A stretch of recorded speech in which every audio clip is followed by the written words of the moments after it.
Welcome to Rally Australia 2011. The World Championship is back down under, but this time at a new location on the Coffs Coast, New South Wales.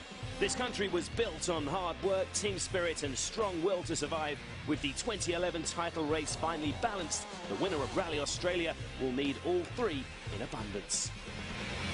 The resort town of Coffs Harbour is the host city, 530 kilometres north of New South Wales capital Sydney.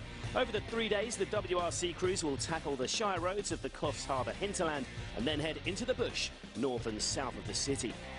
We've chosen the second pass through Shipmans as our stage of the day, with high-speed, narrow sections, jumps and water splashes. It has everything, and it's one the drivers are most concerned about. Our featured driver here is two-times Australia winner Mikko Hirvonen. Will follow his progress over the whole weekend in his quest to make it three.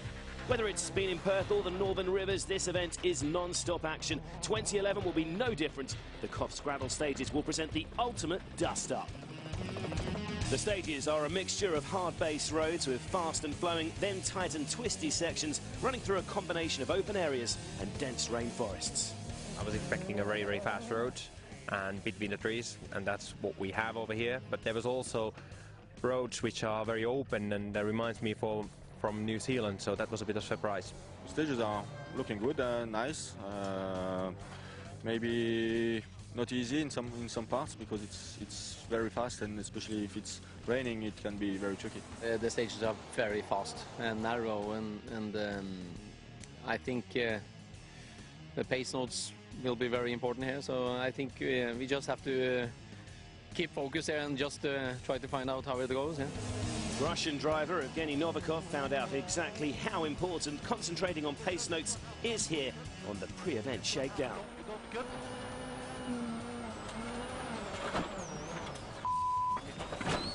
Wow, what was that? That's not so clever. It was don't cut, huh? On the last round in Germany, tension levels reached boiling point between Citroen's two Sebastians. Team orders to hold position infuriated Ogier. In turn, Loeb was unimpressed by Ogier's tantrums. I think today the good thing is there is a justice in the sport, so that's a good thing. I think he's speaking a bit much, too much. So how do things stand now the dust is settled? We have to talk after this event for sure, and now I think the situation is okay and everything is clear. And it was a problem inside the team, but now I think everything is okay, and we have nothing to say about that. No, it has been no special discussion, and the feeling is like we are here to do our job. So it's like always, each driver is doing his job, and we work together for the setting and that, so it's no problem. The pressure on Loeb and Ogier increases here this weekend. A win and fourth place will secure Citroën the manufacturer's title. Team orders will have to be obeyed.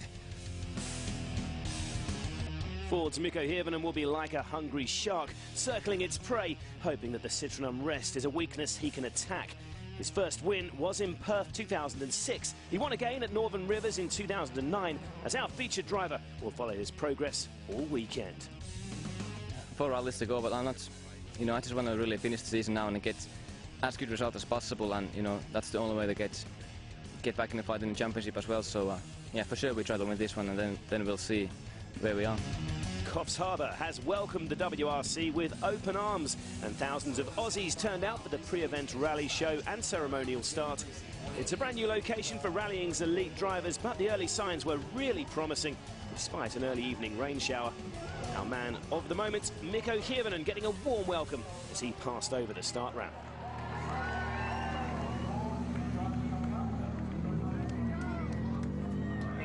Immediately following that was the first passes through the Coffs Super Special stage, a 3.7-kilometre blast around the streets of the town's harbour area.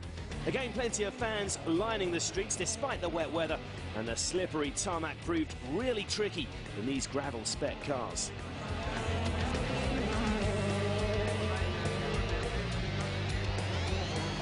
It was a strong start for the two Citroën boys, a win apiece for Loeb and Ogier, with the latter having the slight edge after stage 2.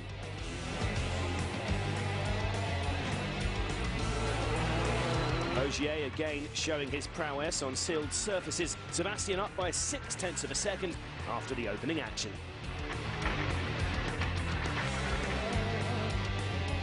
The rally proper began the following morning, though, with a loop of 3 stages out in the countryside and forests inland from the Coffs Coast, repeated once. The first day finishes with another 2 passes through the Harbourfront Super Special, 116 competitive kilometres in total.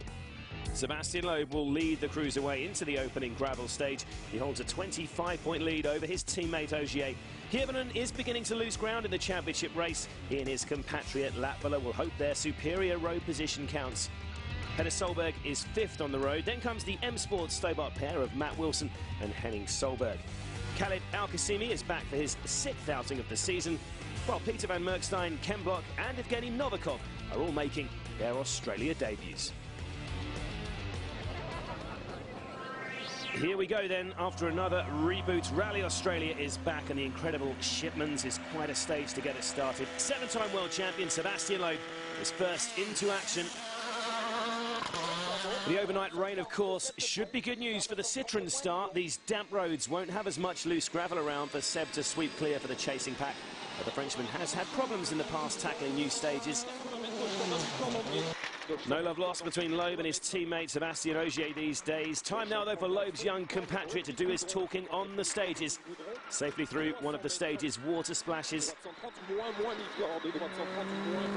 The first of the Ford Abu Dhabi drivers into stage 3 is Mikko Hirvonen. The Flying Finn has won the previous 2 Rally Australias. It's been a tough year for Mikko since his win on the snow of Sweden. A hat-trick of Aussie wins would be a real boost to his fading championship hopes.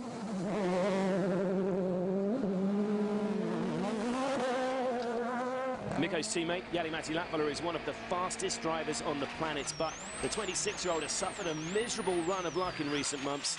And he's looking a bit ragged out there at the moment. Latvala giving it a go early on here.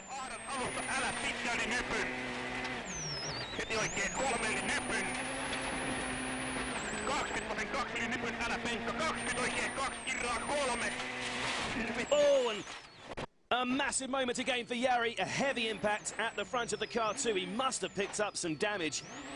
Latvala proving just how tough this combination of flat-out roads and the slippery surface is. Around 9 seconds lost there. That could have been a lot worse.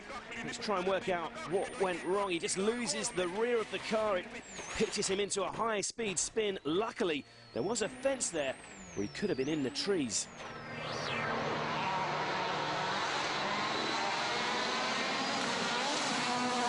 Up ahead, Loeb is again showing why he's dominated this sport for the last 7 years. Despite these incredibly difficult conditions, he's through Shipmans in one piece. Let's have a word with the world champion down at the stop control. Sebastian, first on the road this morning, which is maybe the damp conditions are going to help you a little bit. It was okay. You're not allowed to do a mistake here. I didn't do one, so I'm happy to be here.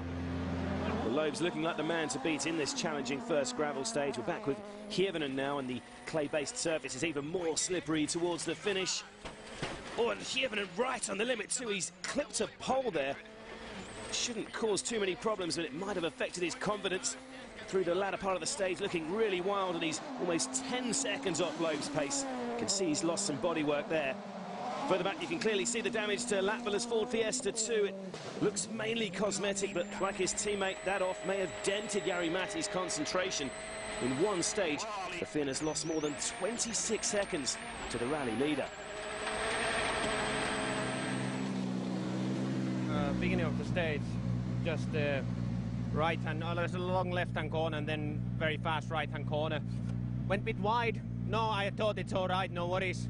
But there was something at the very exit of the corner, and it just snapped the rear left tire, and we spun on the forest. So it was a bit stressful driving after that. But we are here, so we just need to make sure we don't really lose any more than this today. Petter Solberg is a former winner of Rally Australia in its old location in Perth. The Citroën privateer has been a little off the pace in recent rallies, but was really pleased with the performance of his DS3 in the pre-event shakedown. Been really quick in the early splits, but the Norwegians' time fades a little in the later kilometres. Is set up a bit too stiff for this really muddy surface towards the finish. Ken Block is under no illusions what a tough task awaits him on his first Aussie adventure. 30, left 4 plus, 50, Oh, but that's a big off for the Californian. Well, Block's co-driver Alex Gelsomino looks a bit shaken up, and that car isn't going anywhere. Thankfully, both Ken and Alex walk away unharmed. It's been an eventful return to New South Wales. Loeb is out front, 2 seconds up on his teammate, with Hirvonen third. Latvala is fifth, following that early off-road excursion. Plenty more to come from Rally Australia, and with conditions worsening, the Cox Coast roads continue to cause havoc.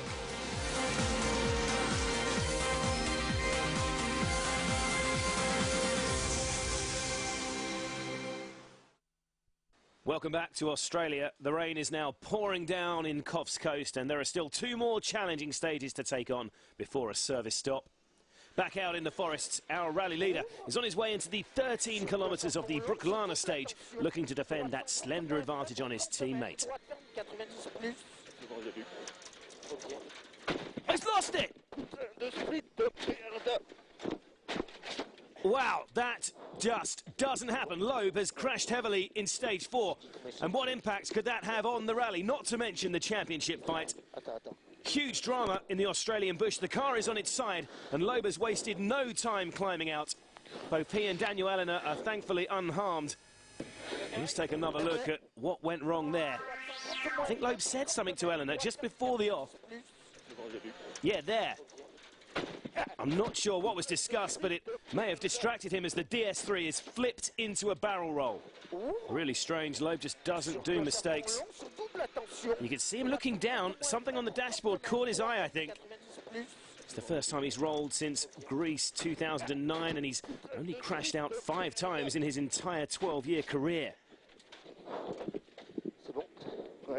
And suddenly, this rally and the championship race has been blown wide open. Sébastien Ogier has been waiting for the pressure of competition to tell on his teammate, and finally, Loeb has cracked. The question is now, can Ogier capitalise? The Frenchman has replaced his compatriot in the top spot. It also opens a window of opportunity for Mikko Hirvonen. The Finn is coming up to the corner that caught out Loeb.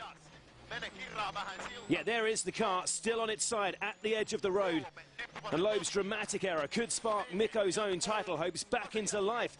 Hirvonen still finding the constant grip changes on this slippery surface. Incredibly difficult to judge, though. He is second fastest in stages 4 and 5. Jari-Matti Latvala's already had a scare this morning. But despite driving with damaged steering following that off-road trip in stage 3, the Ford-man's speed is steadily building. Jari-Matti claims his first stage win in the first pass through the Oolong test. And you can see just how wet this surface is now from Latvala's bumper.